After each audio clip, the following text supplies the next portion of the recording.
3 it's the magic number. What does it all mean? Hello and welcome to Flintoff, Savage and the Ping Pong Guy. That's me, Matthew Syed. Some great topics this week. Topic number 1. Now, Freddie, you went off on one, has to be said, totally unscripted on Garth Crooks, and I think it was a maroon shirt and purple tank top combo. Garth Crooks went out on national television, right? He knows it's being filmed. They know it's being filmed. You know you're on telly, Garth. You had a pink shirt on and a maroon buttoned-up tank top. Absolutely shocking, Garth Crooks. So the topic is worst dressed pundits. Well, I thought, clothing and sport. I thought we'd just expand it a little bit. So I wanted, through my career, do you know the kits you played in? Yep. They started to change. When I started off, they were quite baggy, which I liked. Yep. And then as they moved on, they started getting tight, and my kit was like puppies in a bag trying to get out. It's like with all these lumps in it. It was awful. You had to lose weight just to get in your kit. And I'd be interested, like, Robbie, you must have played some shocking kits. Some bad kits. I remember when I first joined for Leicester, we had a kit called Fox Leisure. And it was really baggy. I was 9 stone when I played football. 9 stone wet through. And the kit was absolutely huge. And as the game moved on, the kits got better. And as you say, Freddie, tighter. And Lecoq Sportif at Leicester, we moved on to That's another. quite ironic.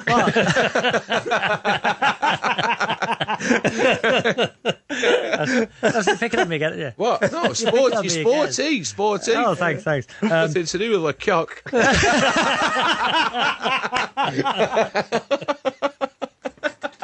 I remember the Wales kit was Kappa, John Hartson, who was my roommate, you know. Great lad. Tight red Kappa kit, and it was boiling hot day. There's photos of him. He's huge. It's the tightest kit in the world. And what was he, 16 stone, big John? Was he that big when he played? But mate, what a player, what a footballer, by the way. You know, big man up front, but the kit on him looked absolutely ridiculous. But I have played in some bad kits. But because I was skinny, yeah. The thing is, because I was skinny. What size did you have? So, as the kits, I wanted the biggest kit because I thought wearing the biggest kit would make me look bigger. No, it made me look worse. Yeah. Because when I see pictures of me, there was nothing of me, Fred, and embarrassing. Like, I was so, even to the point when I was at school, you know, when you used to go swimming, my mum used to write a note to say, you know, can he miss swimming? Not because I couldn't swim, just because I was that skinny. And when I had the Speedos on, you know, I looked horrendous. Speedos? Yeah, we used to wear Speedos in school. I was that skinny. I had a complex about being that skinny when I was at school growing up. And to the point, and this is, I know we got off piece a little bit, but I used to wear 2 pairs of trousers when I used to go out. What? You used to wear 2? What do you mean? What does that do, 2 pairs of trousers? Made my legs look bigger. No, he doesn't. You did not. I swear. And 2 jumpers. I used to go to nightclubs in 2 pairs of trousers and 2 jumpers. You must have been sweating to make like me a look pig.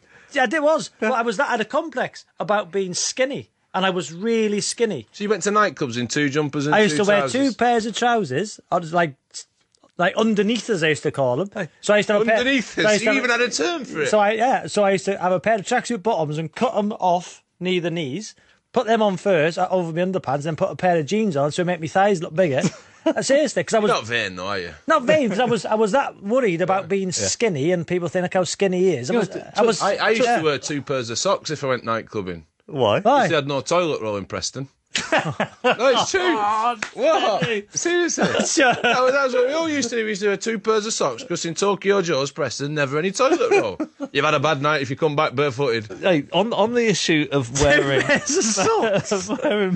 baggy socks in cricket, when you first started, people used to wear these big jumpers. Oh, yeah, but what was that all about? That's the thing that's really annoyed me. That really annoyed me because we started off, and when I was younger, I was a bit bigger.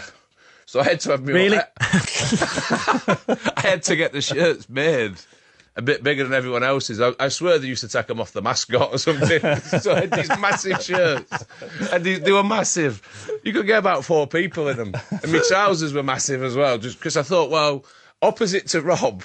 Yeah. Where he said he tried to look bigger, I was always trying to look smaller. So I wore big gear to make it look as though you've lost a bit of weight, but I hadn't. But the jumpers, the cable neck sweater, beautiful. But the kids this day and age, then they changed them to these. You've got to be ripped now to wear the football kit for me. But when you're out on the field and you got a big jumper I on, loved it. it didn't get in the way of moving effectively. Only a jumper. Yeah. They're beautiful. It's got your England badge on. It's a cable net. Always something I've wanted to know this, and people out there might want to know as well. The number on your hat. What's that number for? Which like, one? so what number were you? 500 and something. What number? Do you know what I mean, Matthew? There's a number on an hat. 591. Yeah, what's that number for? 591st Test cricketer for England. Oh, is that what it is? 154th One Day International player and the second T20 player.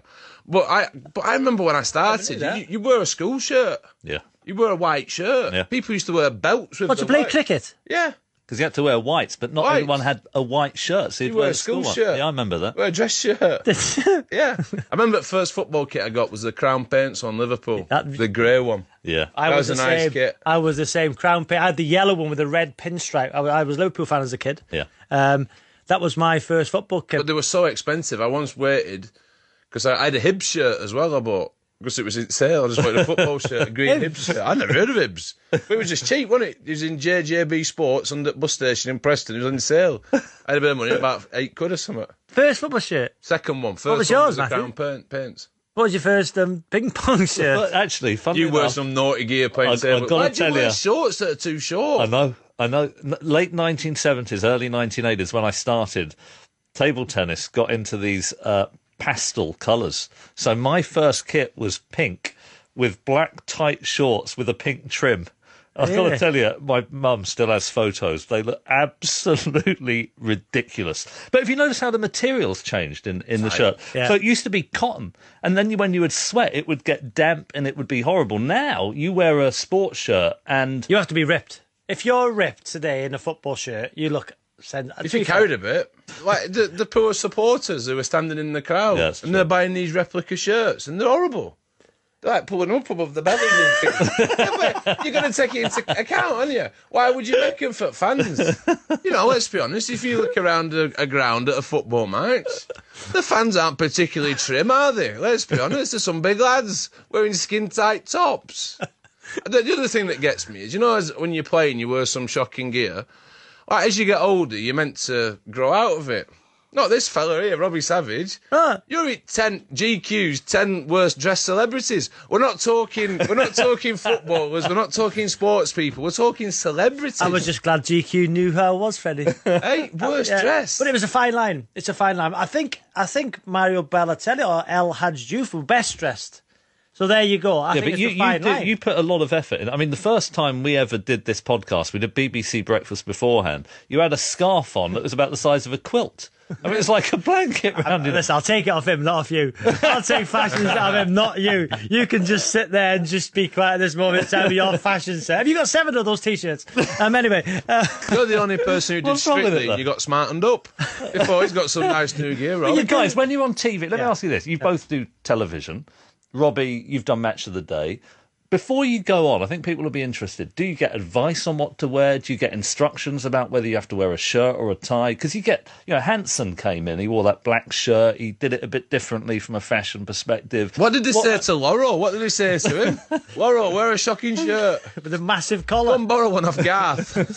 I think now, Matthew, because of social media, whatever you wear, what you've got to try not to do is wear something that people will look at your clothes rather than listen to you. What? Is that the remit? Well, if you got something ridiculous on, people will listen to you. But saying, I speak nonsense and wear ridiculous clothes, I thought, combine them both, why not? What did you say? Wear something ridiculous. So if you wear something silly, say if you wear white trousers or a T-shirt with a picture on, people will be talking about what you're wearing rather than what you're saying. Is that why you wear the ridiculous clothes? Yeah, that's why I wear stupid clothes, because take away what I'm saying. How much thought do you put into what you wear if you're going to be on telly? A lot now, yeah. So I was at the cup final the weekend with Rio and Steven Gerrard. Yep. Rio dresses very smartly. I think he does. Yeah. Steven Gerrard looked very good as well, and I was there in a blue suit. Jake Humphrey had the tightest suit on in the world. It looked like it was an Under Armour suit. Seriously, it was that tight. Yeah. But I think there's a lot of emphasis now on what you wear on the telly, and it's, but you get hammered. What about you, Fred? Fred? No matter what you wear. Do you give it a lot of thought? Recently, he's looked do you know what, Matthew? Now that I'm a fashion designer, and I work in the industry, I've got to think about it, you know, because this is my brand. This is me. So I think when I played cricket, I used to shave my head, wasn't bothered, just out of ease. Used to wear whites, get told. Where now in TV, you get what they called wardrobe people. Yeah. Really? Yeah. You get a stylist. Wow. I've got to go and see a stylist next week because League of Their Own's coming up for a new, and then I get my clothes for the year. Get this massive budget. So I say, go out and get some of that gear to wear on telly and sneak us a few bags in for afterwards. But yeah, I've started. Robbie's given me some powder for my hair. I'm not sure about it. Yeah. It's like a thickening powder. What is it, that powder? It makes my hair look daft. It does. You look good. It's looking good at the minute. It depends who's looking at it. I'm growing mine. Is that why you've got more of a quiff now? Oh. It's kind of... It's higher, isn't it, on your head? Isn't it, though? I blow-dried it. I started blow-drying it. Yeah, in the dressing rooms, you feel wrong in the gym. The thing is, you're acting as well now. So if you've done a scene like 2 or 3 months ago... I can't cut my hair because I did a scene 2 weeks ago, and then now, continuity, I have to go next week and they'll cut my hair. Because it needs to look exactly the same on each scene. Gosh. I tell you what, I think Jamie Radknapp always looks good. His trousers are too tight. Are they? He has really tight. He sits there, and then you say you talk about things, and you're distracted. You're distracted by the tightness of his trousers. Have you not noticed that? No. Jamie Tight Trousers. Jamie Tight Trousers. Have you not call seen it? it? No. Yeah. I think he looks smart though. He's a smart dresser. I tell you, who's a smart dresser who you wouldn't expect. Souness. Yes. Yeah. Souness, and he's had his nose straightened. Has he? Has he? Yeah, he's had his nose done. You look at some funny things, don't you? Are you sure? Yeah. Has had plastic surgery? He's had his nose done because when he retired, I read it somewhere and I looked at his nose and thought, yeah, you have, Graham. He wanted his nose doing. That was the one thing he treated himself. He got his nose straight. Would you ever get on his best mate say so, Dale Winton. Good friends with Dale Winton. No, you're kidding. 2 people you won't put together. Really? Wow. Souness and Dale Winton. I can't tell whether you're being serious. You're being serious, aren't you? Yeah. Wow, that's a brilliant. I'd get me nose straightened because. What about a couple of inches off the end?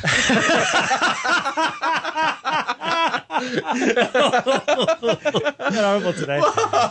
You're not going to see me for the week. Even Matthew's laughing at that. And he's got a proper route. But we're lucky because our cricket team, our boys playing a cricket team, and there's a lovely fella there who's a nose and ear surgeon, isn't he? You had an hour with him. I had an hour. Nose and throat. He's one of the best around this area.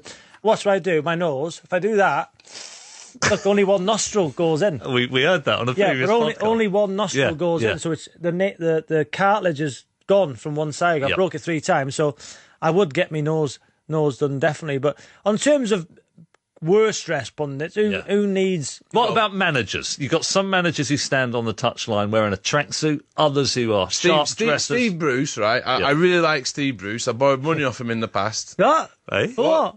I borrowed money off him. For what? I was in a restaurant in Dubai and I'd maxed my credit card out and I couldn't pay the bill. And 2 of my cards bounced. 2 of them? Yeah, they bounced. I was struggling a bit. So I walked round the restaurant and I panicked and I saw Steve Bruce in the restaurant.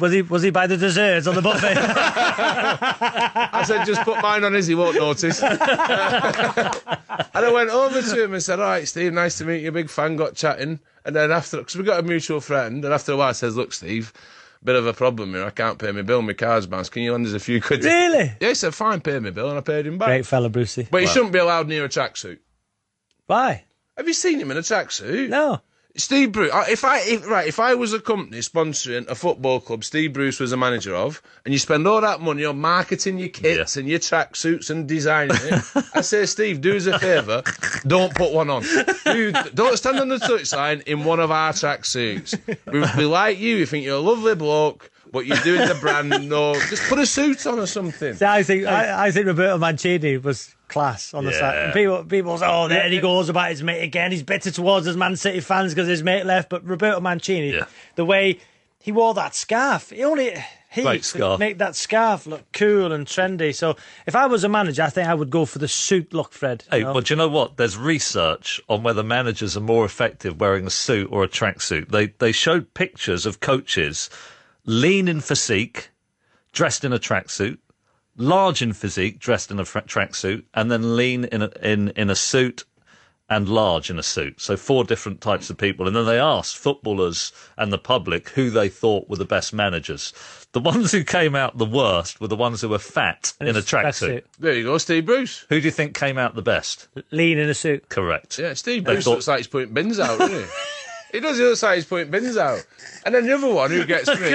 I love Steve Bruce. I'm trying to help him here. I'm trying to help him. He paid for dinner. Yeah, I'll give him it back. Yeah. But the other person is him with cap on. What's he called? Pulis. We mentioned him before. White trainers. He looks like he's on night bus coming home. He does. Have you seen the state of him? He was. If imagine he stood on the side. Who does he manage now? West Brom. He's there, West Brom. If I was the chairman, I'd say, "Can I have a word in your ear, please, Tony? I'm sorry, but we're trying to project an image of this club. Not that. What would you wear if you was a manager? I'd wear a suit, lean in a suit. Yeah, I would, with a scarf, a big scarf. A scarf? Yeah. Have you thought about Mancini it? scarf. Thought about it, yeah. Managing? Not managing, no, I couldn't be a manager. Couldn't be a manager. What about you, Matthew? Like, say, because I don't know how to describe your style, but who do you look up to? Who's your fashion icon? Good question, Fred. Whose clothes do I like? Well, okay. Obviously, so my I didn't realise how you said that you went to that concert and you realised how old you were. I thought that what I wore was pretty normal until I bumped into you two. Robbie has said that I'm one of the worst dressed people he's ever met. I wear jeans, a pair of black shoes, and then this T-shirt. I don't think it's that bad, but Robbie, you think it is a disaster. Well, you do look like you've shoplifted from Bernardo's. I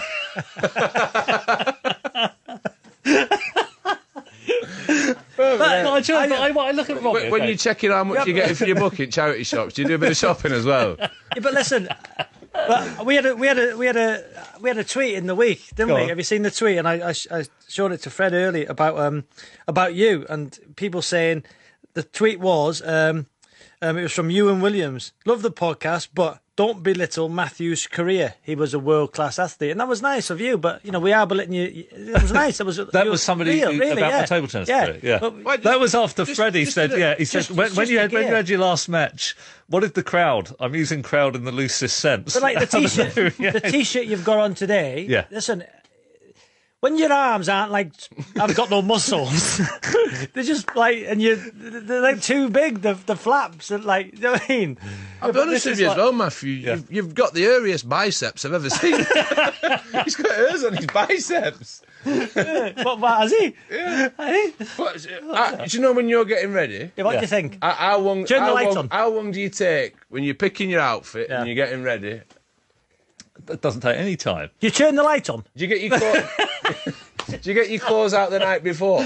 No. I just pick out the jeans out of the cupboard, get a T-shirt on. And how many pairs of jeans will you have in your cupboard? Oh, I've got. I can tell you that I've got 6 pairs of jeans. 6. Pardon? I've got 3 exactly the same as this. Then I've got the same brand in a darker colour, and then I've got 2 more from a different. Do you say it to Kathy when you do I look all right today? Well, she doesn't think I dress well either, and I don't know what. Really? Yeah. So when I've been in the gym this morning, so I always come in my gym gear, and he'd have a go at me. Don't have a shower, but we. No, you don't have a shower. I gotta get over it. So basically, we go to the gym. We were in the gym at 7:15 this morning. We've done an hour. He jumped in the shower.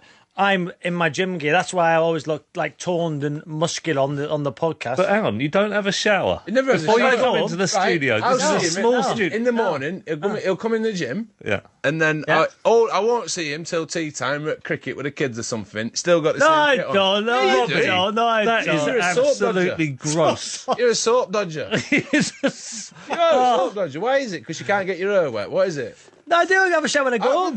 You don't. Can I ask it, Robbie, do you have a blow dry every day? No. I wash my hair.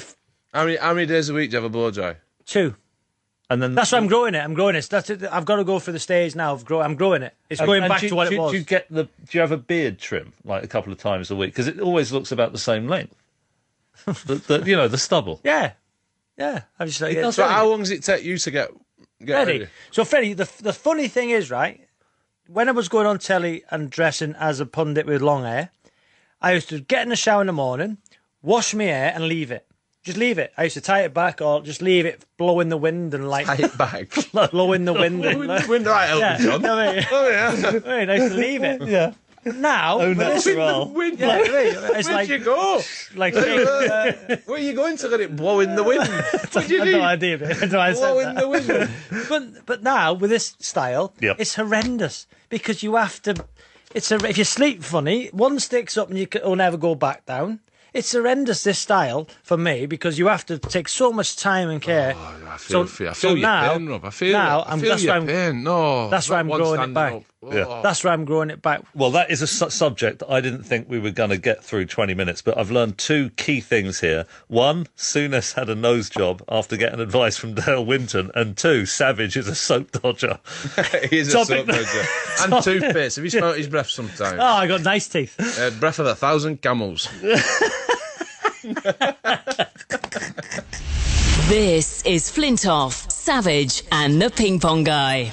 On digital, online, smartphone and tablet. This is BBC 5 Live. With the 5 Live News, I'm Nick Hatfield. Jeremy Corbyn is insisting Labour recognises the result of the EU referendum, despite the latest intervention by Tony Blair. The former Prime Minister says the UK still has the option to remain within a reformed European Union. A 15-year-old girl has died after suffering an adverse reaction to a suspected legal high in Devon. She was found unconscious in a park in Newton Abbot just before 5 a.m. Two other girls were taken to hospital as a precaution. Two people have died in a crash on the M25 in Surrey. They were both in a people carrier that collided with a lorry and another vehicle early this morning. And Turkey is marking a year since the attempted military coup in which at least 260 people died. President Erdogan has declared the 15th of July an annual holiday. Bill Rice has the sport. South Africa have begun their second innings on day 2 of the second test against England at Trent Bridge. They're currently 75 for 1 and lead by 205 runs. Pat Murphy's been watching. Despite rolling over South Africa fairly early this morning, taking the last 4 wickets in the first 35 minutes, Anderson ending with 5 for 72, it was emphatically South Africa's day. England batted poorly, rattling along at 4 and over, but lacking judgment. Root played absolutely beautifully for his 78, but got himself out. Bairstow made 45, but the last 4 wickets fell for 6 in just 4.1 overs.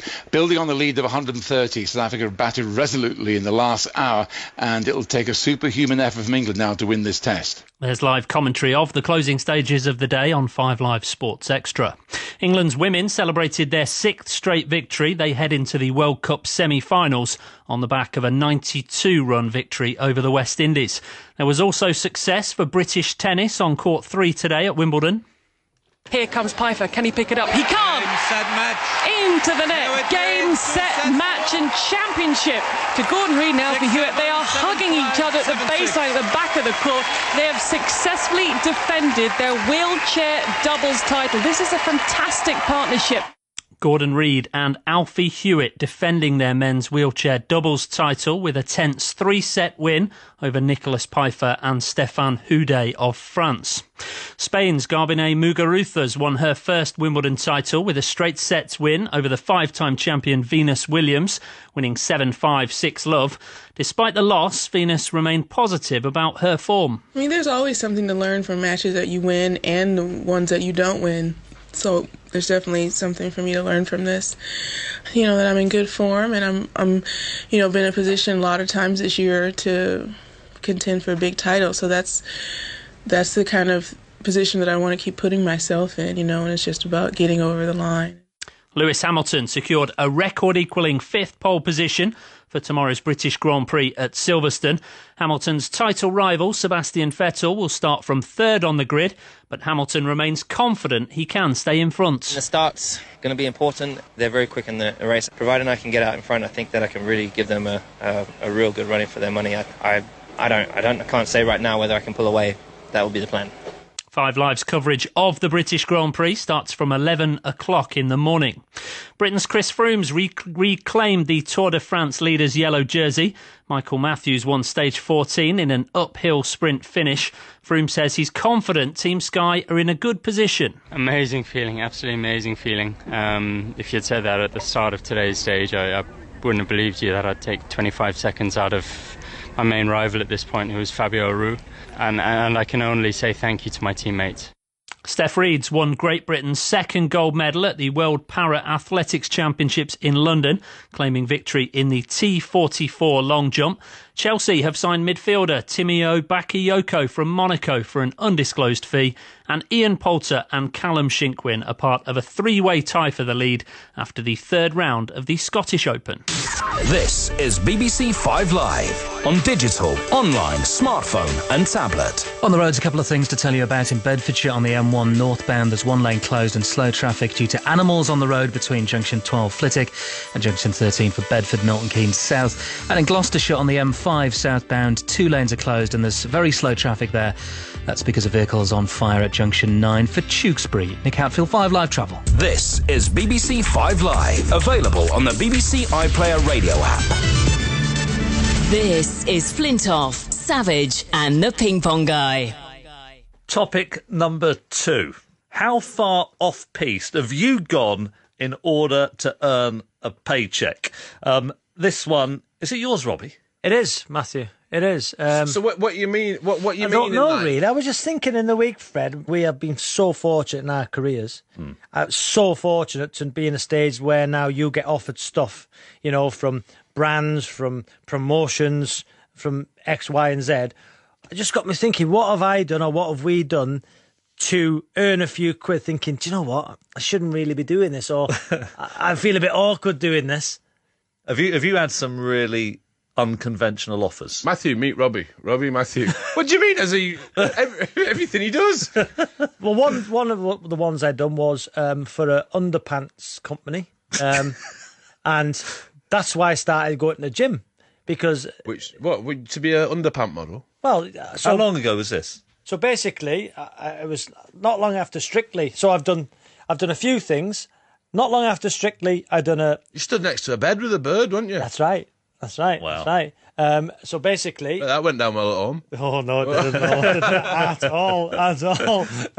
I'd done that, and I was standing by the bed, and the lady, the model, was lying on the bed. No way. Yeah, in all lovely lingerie. And I had to, like pose over her, with my trousers, my shirt undone, the bow tie, sexily drooped around me, and my trousers Hang on. A bow tie was sexily drooped around you. You know, they wear it when they but it's undone basically. Yeah, isn't it? it's an undone bow tie. That's what I meant. Yeah. I was just trying to set the scene, Fred. You know? Sorry. Yeah. And my trousers were low enough so you could see the branding of the underpants.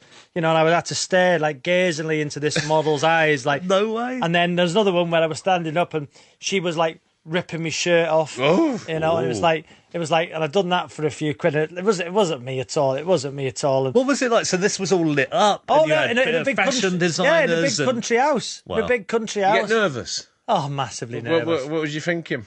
I was just thinking, because not being funny.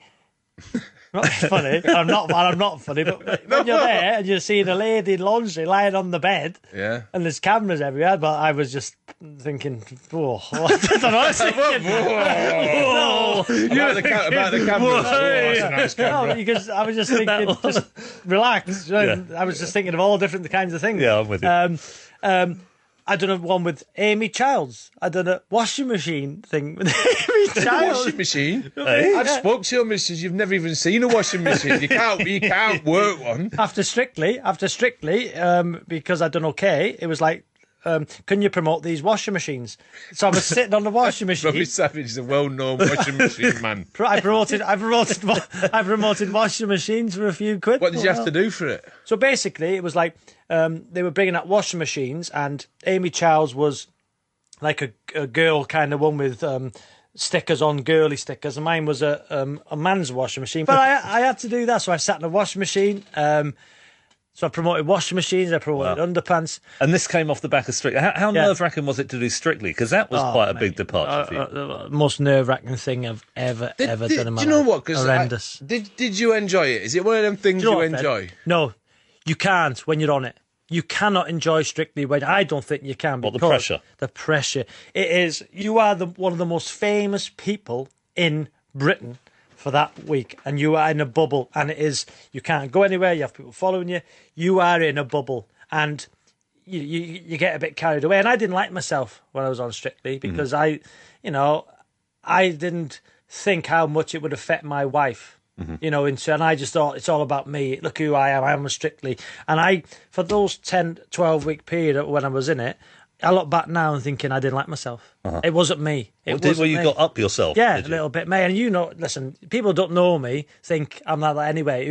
Look at him with his hair and his teeth and all that. But seriously, they do, Fred, and you know they do. But when you get to know me, we've said that I'm just like, I have a great laugh with you guys, and I'm just quite insecure, and you know, and I turned into a person where I didn't like. And if I'd have seen me then, now, I'd have knocked myself out. Yeah. What about the VTs? Because the dancing's one thing, but then you get... What was the worst VT you did? So VT videotape, where they before you go on the dance, they do that thing where... Yeah. Oh, it's just cringeworthy. So, yeah, because you think when you do Strictly, you're just going to dance. But then you have about 3 or 4 VTs a week, and you have to say lines to the camera again. What was the worst ones? I remember... We were at Wembley. You get to week halfway, and it was at Wembley. And I had done Let Me Entertain You, Robbie Williams, in front of 10,000 people. And it was, like, looking back now, I was all right. But the VT, so you imagine I had to get me same clothes I was wearing on the next night outside of Wembley. And it was a normal day, and people were walking past, and there I am, you know, doing the rumba outside Wembley Stadium for a VT, and like going to the camera, and it is embarrassing. And I've got to say, the money was okay, and it was a part of my life which I loved, in terms of doing something out of my comfort zone, which I'd never done before, and getting better at it. But it's a part of my life which I look back and thinking I was an idiot, I was a clown, and I was a person I didn't like. But it helped you to transition massively into what you now do. It helped me It helped me promote washing machines, and it helped me do underpants. Hey, on the subject, what about you, Fred? What's the most embarrassing thing you've ever done for money? Do you know, I did the jungle. Yes. And I said I'd never do the jungle. I think I've said it on here before. The Australian one? Yeah, easiest money. And you won it? Easiest money in my life. I did that. Do you know the one things which you do a lot of, and I've had a bit of a... Do you know the corporate dues? Yeah. I don't know what I think about them. Because you turn up, and then they pay you a fee, and it's almost like they own you for them hours you're there. Was this before or after drink? It was easier when I was drinking. You just turn up and come home. Don't care. I can't remember. But I did one. Well, I can imagine you'd be very good at this. Yeah. Well, I'm all right. Whether I'm worth what they give me, I'm not sure. But I did one, and I've been doing this tour around the country, theatre tour, doing all these different dates. I did the first date at Preston Guildhall, and it went really well. So I'd agreed to do a corporate the night after. And it was at Lord's Cricket Ground for Bridgestone tyres. Yep. And I'm thinking, I've had a good do here at Preston. It's easy, this. I'm just going to get up, tell a few tales, and it'll be fine. There's 50 people, and I've got up, and I've realised very quickly there is no crossover between what I do and Bridgestone tyres. There's nothing. I thought I tried to be funny. I told a story how I got changed. I went in the dressing rooms, true story, and I had a bath. And a tour group came through as I was in the bath. And I told them that, but I'm getting the same reaction you're giving me, nothing. Oh, no. Nothing. No, silence. Yeah, nothing. So I'm thinking, oh, my word. So I told a few of my bankers, I'm thinking, these are them. Nothing. And then I started questioning myself, thinking, am I telling these right? Did I tell that right? And then, do you know when you get hot, and then the hotter you get? Yeah. Oh, you just get worried, and then you can feel it coming down the back of your neck, dripping down. So then I tried to be sincere. Nothing. Then I tried to be factual. Yeah. Nothing. And it was the longest 40 minutes. And in the end, I just said, you know what? Has anybody got a question?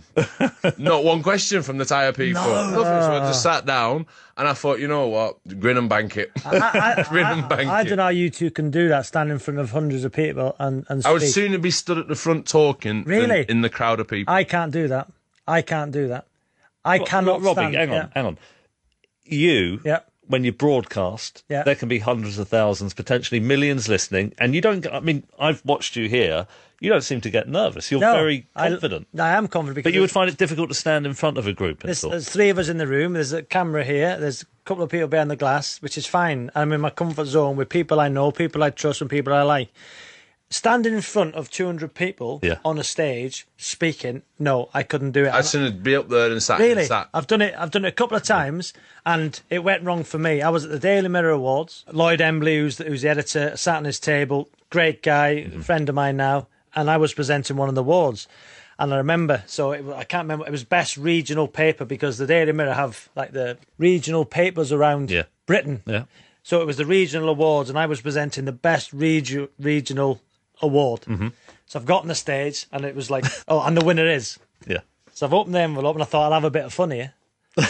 Oh, never do that. Mate, Never do this that. is, I swear it's so true. I've gone, third place is blah, blah, blah. Second place is blah, blah, blah. And then I remember, because before the awards, this table from Newcastle, I think it was, stood up and everybody was clapping them, and everybody thought they were going to win. Yeah. Anyway, I've gone, and the winner is, and I've said that table. Yeah. Anyway, they've all cheered, they've all stood up.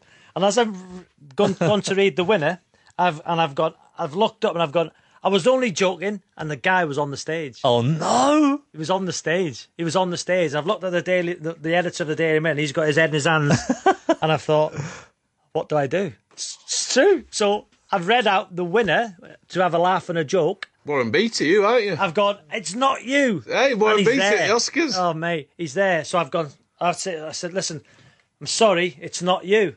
And everybody started booing. Booing you? Booing me, yeah. Seriously. At least you know how to react to that, don't you?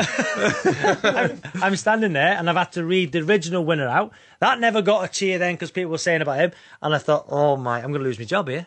I'm going to lose my job. But what I'd done after that, I thought, what can I do to make up for that? I thought, what can I do?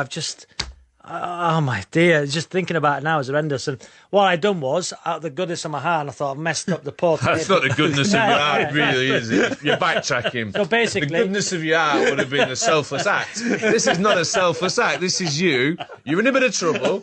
You're worried that your Daily Mirror column's going to come to an end because the editor's got his head in his hands. You've announced the wrong person thinking, I'm going to have a bit of fun, unquote. So, Robbie, don't start giving it that. Just tell us what you did to get yourself out of what can only be described as a bit of a pickle.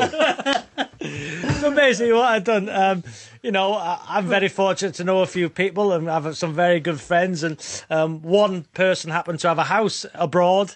So what I'd done was I gave the guy a quick ring and said, listen, man, I'm in a massive pickle here. And out of the goodness of my heart, did you give him? So basically I give the guy a week's holiday abroad in a nice house with flights included messing up. So but you guys have done interesting and unusual things for money, and you've been embarrassed doing a speech and Robbie at an award ceremony. You must have turned down some weird stuff. Oh, What was that thing you phoned me up with? It was for Radio 1, wasn't it? I didn't know you obviously as well as I did now, but I thought I was doing you a favour. What was it for? I got a phone call from Robbie, or a text or something saying, Fred, can you do me a massive, massive favour? I need you to do me a massive favour. So I thought, yeah, of course I will. He said, can you take a picture of your shoulders? Right? Yeah. This must for me, it must have been a moment of weakness, or I was just goodness. And he's saying, can you take a picture of my shoulders? Because I've got this, it's for a rucksack company. It was for a rucksack company. So I'm sat in the car with one of the lads, Shannon. I'm saying, I've just had a phone call from Robbie. And he wants me to take a picture of his shoulders because he's got to deal with a rucksack company. Promoting rucksacks. And to be honest with you, anybody else, I'd have said they're having me on. But we've heard from Robbie. He did washing machines. He's done all these things. So I'm thinking, well, he's got another job here. I'll do it. I'd just come out. Do you know where I was?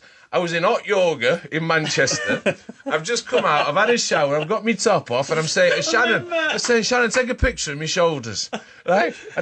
But usually, if someone takes a picture of my face, I'm not bothered. It's like, send it. We did about 15 goes at this. I'm saying, no, get a good one of my shoulders. Get a good one of my shoulders. I knew you were using this for the rucksack. I was saying, look, you're going to get this fantastic shoulders. I didn't think I was getting anything. He was saying, my shoulders are quite small. Can I borrow your shoulders? Can I borrow your shoulders? Did you get the deal? Yeah. It was a prank for Radio 1. It was a prank. It was a prank, yeah. So I got a phone call again. I was in my car, and it was Radio 1. Talking about shoulders. That's right. You stitched him up.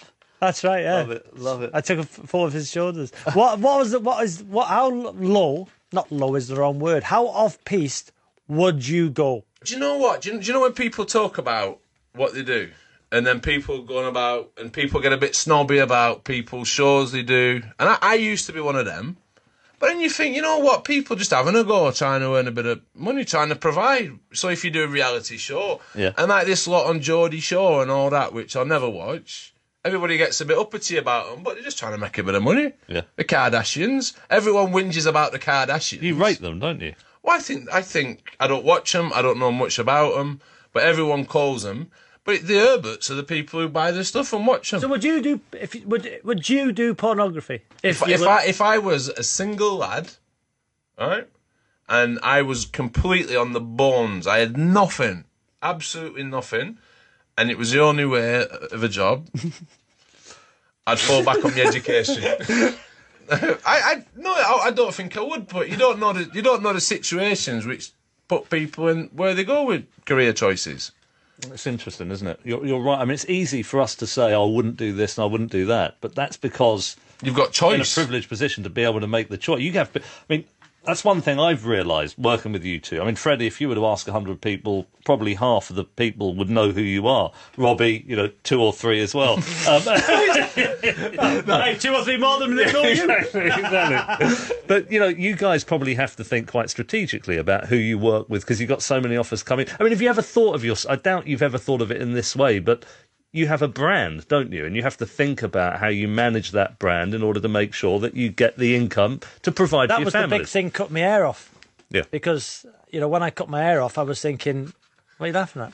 That's a big thing, cutting your hair off. It was, because I was known for my hair, for the highlighted look. Yeah. I was known for it, so when I cut my hair off, it was a big thing. I've turned down lots of things on the basis of couples, because my wife won't do anything.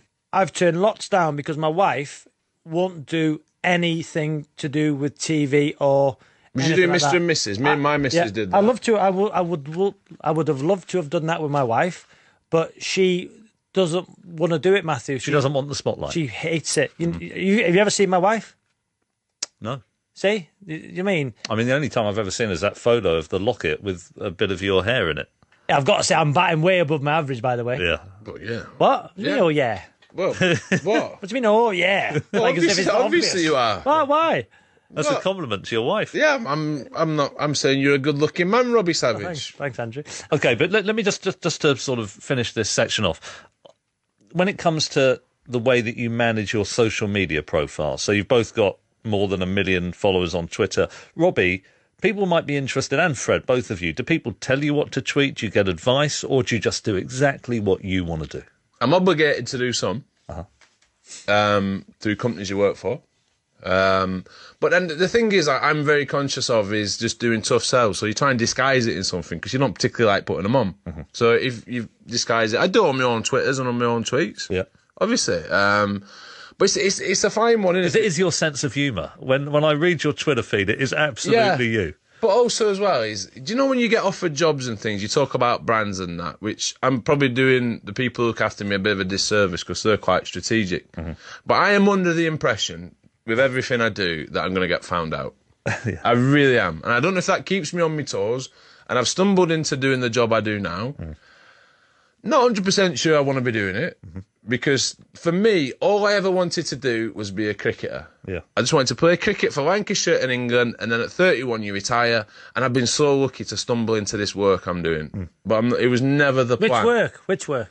League of Their Own, TV, even what we're doing now, acting. I've got no fear of having a go at something. Current affairs. Look, I'll tell you shares. Current shares. I'll tell you this about both of you. It's a real eye opener. You said that you went out of your comfort zone to do Strictly. Freddie, I mean, I don't know if I can mention it, but you've done acting. You've auditioned for a musical. Yeah. You do a podcast. You've done current affairs in Australia. You are prepared to go out on a limb and try new things and learn new things. But you don't just do it willy-nilly. You do acting classes. You work hard on that. If I'm going to do something, I'll do it. But also as well, I feel, because, again, do you know for someone in the theatre, the Wembley, the Lords is the West End. Yeah. You know, for someone in acting, a movie, a Hollywood movie, or TV, they want to do prime time. Don't get me wrong, I'd love to do all that, but it's not the be-all and end-all for me. My be-all and end-all was walking out at Lords. Yeah. That was it. What happens? And I don't really get nervous about stuff. What about in your acting career then? Just say it goes well. And what happens in your acting career when it comes to the crunch and you have a sex scene? She'd be a very lucky lady. What? That is one thing I'm not sure about. Might have to get a stunt one. That'll be... Could you do that? Could you do it? And well, you don't have to actually have sex in a sex scene. This is so all he has to do is kiss the leading lady, right? Yeah, but this is a bit of an issue. This. Yeah. It is a bit. Would your wife have a problem with it? Well, I can't imagine she'd be thrilled about it. You know, imagine sat at home with kids. Oh, here we go. We'll put this on. I'm on now, Daddy. What are you doing with that girl? It's like. I don't know. I wouldn't like her to do it. Imagine if Rachel was doing it. Yeah. Because it's not CGI, is it? You're doing it. Yeah. You're doing it. That'd be. I couldn't do it. That's why I've just done this short for Sky, and the premise is I walk a dog and there's a girl I see every day, and that was I showed it to Mrs. just wanting a seal of approval. I don't do out with her. All right, Fred. But no, all right. Yeah, they did. Great to listen to this podcast. They didn't listen to my notes. But it is weird. It's very weird. Yeah. Oh. Well, you don't look like that. You've been doing underwear shots with a model led on a bed. Yeah, looking very suggestive. It's a fair... Matthew, you did anything for... Matthew's dining out. Matthew is just hoping that this podcast keeps going better and better, then he can get a reality show. Have you done anything, You'd love to do Strictly, wouldn't you? Would you have done... That's a yes. Okay, so I think it's just... I'm so in a different place to you two. I mean, nobody, other than a very small group of people who read the Times, listen to this podcast. I mean, not that that's an incredibly small group, but I'm not big enough to ever be invited on Strictly or The Jungle. People say, who is he? The reason those show works is people want to know about the real person who they have seen on telly, but what's that person like underneath the surface? I don't think I'd ever get to a place like that. They don't have... I mean, Judy Murray...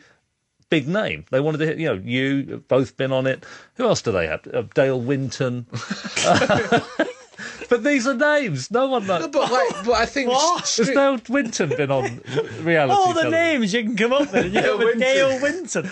But what would you do? In my position, if somebody said, do you think that it would help me to go on Strictly Come Back? Well, first and foremost, I'd go in the gym. Seriously. Build up shave the hair off my bicep. But would you like to do it? Okay, I think that I would initially hate it. I don't think it wouldn't feel right to me to be on that kind of a show. Not my kind of audience or market at all. But what I've learned from you two, I think, more than anything else, is taking risks. I mean, I wasn't sure that this podcast was the right fit for me at all. When I got the phone call from Jono, I thought, hang on a second, will this work? Freddie's idea. Yeah, was it? Yeah. He's come up with names, and Fred said, "What about?" He came up with 10 different people, and I didn't have a clue who you were. But I've enjoyed it, and it's definitely been. Going back to what Fred said, earlier, and when he said, and even Freddie now, what he's achieved and how high he's held in the esteem of the public, because everybody loves Fred. And I think that's why I'm getting a bit of adulation from this, because people love Fred, and people have taken to you, and now I'm getting a bit of adulation from this. But I still think, Matthew, that when I turn up to places, even we alluded to it last week on book signing, I think nobody's going to turn up.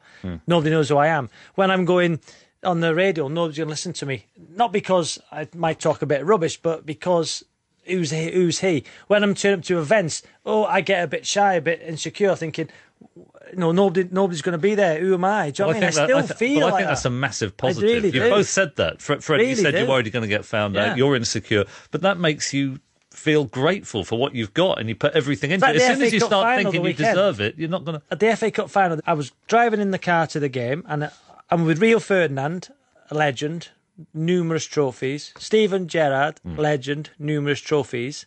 And then me. No, and I'm being serious here. So when Jake Humphrey's asking the questions at the weekend, what's it like to play in these games? What's it like this? And then he comes to me, and he was great, Jake, great presenter. And then I've got to be self-deprecating and derogatory, saying, well, I've never played an FA Cup final. Deep down, that really, really kills me, because I'm standing there, and in my head I'm thinking, all these people watching home are thinking, why is he on that? Why is he doing that? Like, I was at the Europa League final night. Less people listening to me. I'm thinking, But why is he in that? And that's how I feel, and that's why I get nervous and insecure, because I've never been in those big moments of life in terms of being a pundit. And I think going to these places, oh no, I've got to do that, but I've never done it. And people, it's horrible to think sometimes. Interesting, really good. I get it the other way. You know, my career was all right. But Freddie was amazing. No, it was all right. It wasn't as good as some. Freddie was amazing. I'm fine about it. And then everyone talks to you and builds it up. And it's like, hang on a minute, I was all right for a little bit. Don't get carried away here. And I think people get blinded by the fact, because they've seen you on telly a little bit more. And I got into a little bit of trouble during my career. I think people look at your career a little bit differently to how it was. No, see, I go to, so the driver I had for Saturday is Gaz. You know, Gaz, I call him Gaz the driver, great fella. And he, well, what? Gaz. How'd you come up with that? How'd you come up with them, Rob? Tell you, Rob, this is why. It's innovating. This is why you get paid the big bucks. Just coming up with little pearls like that. Like, who'd have thought Gaz was a driver? Who'd have thought? How'd you think them up, Robbie? How'd you do it? I turned the heat up in the car and all. It was a bit cold. And this is where he needs to, because he's insecure, but he was one of the best.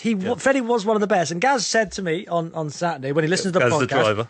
He went to the golf tournament, the PGA Wentworth. It was the Pro-Am. He was with Scholes. He drives for Scholes as well. Great fella. And he said, Lara was there. And he said, Freddie doesn't realise he's up there with the 10 No. They're like, Freddie, you are. No, you are. He is, really Matthew. not. Really not. But you are. But you don't get it. People don't get it. Last word, fame. If you had to say good or bad, I know that there are good and bad in being famous, but given that you're high-profile people now, you get photos taken all the time, people asking for selfies, you also get the downside of the social media, the abuse, the vilification. If you had to say yes or no, is fame a good thing? Is it a blessing? Is it a positive? It's a great question. I don't think it's a straightforward answer from me. I think I'll say yes, because it's given me a life, my family a life, which I'd never got doing anything else. And some of the places I've been, some of the people I've met, some of the things I've done, I've been so fortunate. And I'm talking about cricket and travelling, talking about even some of the TV stuff and the life experience I've had in Africa and places. Yes. I don't like the attention. I don't like being famous, if you can call it that. But would I swap it? There's days when I think, you know what, you would want the anonymity. Yeah. And when you go to somewhere, for instance, like America, and nobody knows who you are, it's brilliant until you try and get a restaurant. But I wouldn't swap it, no. And that's not like narcissistic. It's just... What else would I do? There's nothing that would, especially cricket, nothing would have given me that fulfilment of playing cricket. And then now with what I do, just the variety, the flexibility as well of being at home with the kids. I'm not working 9 till 5. I get to do a lot with the kids. I do go away from time to time. So it sounds terrible, but I think it's a yes. I'm with Fred, because do I think I'm famous? No. Do I think I've been very, very lucky? Yes. And do I like people being horrible to me? No, when you're out and about. But there's some instances where you do think, I'm very fortunate. And that fame for that split second, when people know who you are, can be brilliant. Because one instance, and we can finish on this if you want, coming back from the game in Stockholm, you know, on the plane, a few United fans had a drink. And as I'm going through the security, you can hear them. They think you're invisible. They think you're deaf. It's bizarre, but you can hear everything they're saying. And they were going through, and you can hear them talking. And as I go through, and they had a few drinks and saying, expletive pundit, expletive commentator, blah, blah, blah. And like, they're horrible. It's football fans, and that bit then, when the security man gets you, and when you see the queues about a mile long, and he says, fast track, sir. And you're thinking, take that. There's See you an later. upside right there. Guys, thank you. What's anonymity like, Matthew? Gosh, all it's cracked up to me, I can tell you. Guys, thank you, and thank you for listening. For now, from all of us, goodbye. On digital, online, smartphone and tablet, this is BBC 5 Live. With the 5 Live news at 7 o'clock, I'm Nick Hatfield. The Labour leadership has dismissed Tony Blair's call to keep the option of Britain staying in a reformed EU. The former Prime Minister suggested some officials would be willing to strike a deal on freedom of movement and allow the UK to avoid a hard Brexit. The shadow Brexit minister is Paul Bloomfield. I don't know who Tony Blair's talked to or what the reliability of his comments are. The point I'm making is that we should be focused as a country in these negotiations on achieving the best economic settlement. We've got to put jobs first. We've got to put people's livelihoods first. Ministers say they're looking into whether the law on buying and carrying acid needs to be tightened. It follows a series of attacks involving corrosive substances in London. Jeff Shah is from the charity Acid Survivors Trust International. It certainly can introduce controls on the sale of concentrated forms of acid. The second measure is to introduce an age restriction. The third thing is to prevent cash sales, which would aid tracing payments, which in turn would offer support to the police who are investigating. Tens of thousands of people have taken to the streets in Turkey to mark the first anniversary of a failed coup there. Many headed to the Istanbul bridge that became a landmark of resistance after an army faction tried to seize power. President Erdogan will unveil a memorial for the 260 people who were killed. A 15-year-old girl has died after taking a legal high in Devon. The teenager was found unconscious in a park in Newton Abbot early this morning. Detective Superintendent Ken Lamont is from Devon and Cornwall Police. We're confident the community know who supplied these drugs to this young girl. She's made an unfortunate choice which is ultimately led in the most serious of consequences. So we would appeal for the public to come forward. Either youngsters were there or maybe parents of the youngsters. Ajax fans have held a rally outside the family home of one of the Dutch team's players. 20-year-old Adel Hacknouri had been left with permanent brain damage after collapsing during a friendly a week ago. A think tank says young families were hit hard by an abrupt slowdown in living standards in the year before the general election. The Resolution Foundation found that average income growth halved to 0.7% during that period compared with the previous year. The Treasury says it's taking steps to help families. The company behind a new dockless cycle scheme says theft rates are slightly higher than it had expected since its introduction in the UK. Mobike has placed 1,000 bikes around Manchester. 17 have had to be returned by the police. The company's spokesman is Steve Pyer. I think we've been slightly higher than I was expecting or hoping for, but any new scheme always gets some vandalism. It's the new shiny thing in town, and there's a small element that try and ruin it. But overwhelmingly, the messages of support from the people of Manchester has been amazing. And builders in the Canadian city of Quebec have unearthed a live British cannonball from more than 250 years ago. They posed for photos with it, not realising it was potentially explosive. It would have been fired into the city during a siege in 1759. Bill Rice has the sport. England have won a second international football tournament in as many months. They beat Portugal 2-1 in the final of the Under-19 European Championships in Georgia.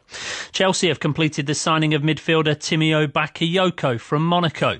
Garbinier Muguruza says she's happy to write her name on the honours board after winning her first Wimbledon title. The Spaniard won 9 straight games to beat Venus Williams 7-5, 6-love. Britain's Gordon Reid and Alfie Hewitt defended their title in the men's wheelchair doubles. England were out for 205 on the second day of the second test at Trent Bridge. South Africa reached 75 for 1 in their second innings at the close. At the Women's World Cup, England will face South Africa in their semi-final after beating the West Indies. Lewis Hamilton's on pole for a record-equalling 5th time for tomorrow's British Grand Prix. And Chris Froome says it's an amazing feeling to take back the leader's yellow jersey after stage 14 of the Tour de France.